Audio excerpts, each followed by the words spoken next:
All right, so let's talk about a musical icon that, let's be honest, we all think we know. But the story here is so much deeper than you might imagine. I mean, when you hear the name Lionel Richie, what's the first image that pops into your head? It's probably him at the piano, right? The master of the romantic ballad, the guy who basically owned the 80s with these huge, unforgettable pop hits. But what if I told you that's only half the story? That before all of that, his career kicked off with some of the rawest, grittiest, funkiest music out there. Yeah, we're talking about legendary tracks like Machine Gun and, of course, Brick House. So this is the story of how a funk mastermind completely transformed into a pop superstar. And, well, it's also the story of the legendary band that got left behind in the process. It's a wild ride. Okay, so let's rewind. We got to go all the way back to the beginning. The whole thing starts on the campus of the Tuskegee Institute in Alabama. You've got these two local bands that decide to merge and become one. And the name?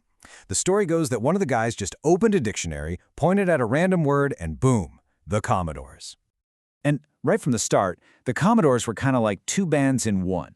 On one hand, they were this hard-hitting funk machine, churning out these absolute dance floor juggernauts. But then, on the other hand, you had Lionel Richie. He was writing and singing these really soft, almost country-style ballads. And as time went on, those ballads, well, they started to take over. And that songwriting talent, it wasn't just for the Commodores. This is where things start to get really interesting, because his skills as a writer started making him a star completely outside of the band. Okay, I'm willing to bet you know this line. Lady, I'm your knight in shining armor, and I love you. Come on, it's one of the biggest love songs of all time. This song was an absolute monster hit. I'm talking #1 on the pop charts, the country charts, adult contemporary, it was everywhere. But here's the thing. It wasn't a Commodore song. It was for Kenny Rogers, the country music legend, and the song was written and produced by, you guessed it, Lionel Richie. His whole idea was to bring his R&B style, have Kenny bring his country style, and they'd create this perfect pop song right in the middle, and man did it work. It proved Richie could write a hit for anyone, in any genre. And Lady wasn't just a one-off thing. He was already writing hits for other people, like a #1 R&B smash for The Temptations. And then, in 1981, came that global hit with Diana Ross, Endless Love. At this point, Lionel Richie the solo force wasn't just a possibility, it was starting to feel inevitable. So you can probably guess what happened next, right? All this solo fame, it was bound to create some serious tension within the band. His personal star was rising so fast, it was starting to outshine the group. And things, they were about to get messy. Just look at how fast this all happened. In 1980, you have the Kenny Rogers hit. 1981, the duet with Diana Ross. By 82, he's dropping his own solo album. In just a couple of years, he went from Lionel Richie from the Commodores to just Lionel Richie, global superstar. That train had left the station, and there was no stopping it. And Richie himself talked about how awkward it all got. He said in interviews, people would start asking him, "So tell us about the day you started the Commodores." And he'd have to say, "Whoa, hold on, I didn't start the band." The media was basically rewriting history in real time, making it all about him. You gotta imagine how the other band members felt hearing that. And then came the moment that, in his own words, felt like a stab in the heart. A music review came out that basically asked, what's a soft ballad guy like Lionel Richie even doing in a funk band like the Commodores? Think about that. A critic was publicly questioning if he even belonged in his own band, the band he helped build from the ground up. But here's the real kicker.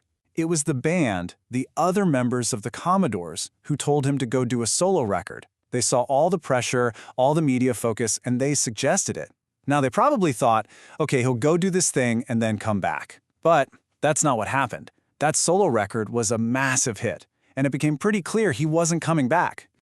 So, the split happens, and now everybody's got to figure out what's next. You've got Lionel Richie on one side and the Commodores on the other. And what's really amazing is that they both went on to have huge success. I mean, this part of the story is just fascinating. Lionel Richie obviously becomes one of the biggest stars in the world. Albums like Can't Slow Down were just unstoppable. But the Commodores, They didn't just fade away, not at all. They hired a new lead singer, J.D. Nicholas, and they came back with this incredible song, Nightshift. It was a beautiful tribute to Marvin Gaye and Jackie Wilson, and it was a smash hit. They even won a Grammy for it. They proved they were much more than just one person. But even with all that success on both sides, the story doesn't have a perfectly happy ending. The breakup left behind some really complicated feelings, a mix of hope and honestly a lot of frustration that has lasted for decades. For more than 30 years, people have been talking about a reunion. Former members have tried to make it happen, but it seems like those old wounds never really healed. Plus, you get into legal fights over who actually owns the name The Commodores, and it all just gets too messy to sort out. You can really feel the frustration in this quote from Thomas McClary, one of the original members. He basically said, "Come on, you've forgotten what you're even mad about. After so much time has passed, it just feels kind of tragic that they couldn't put it all back together again." And really, it all boils down to this one big question that you see in so many band stories. When does one person's ambition and stardom become more important than the group they started with? It's a classic tale of fame, friendship, and the tough choices that have to be made when that solo spotlight just gets too bright to ignore.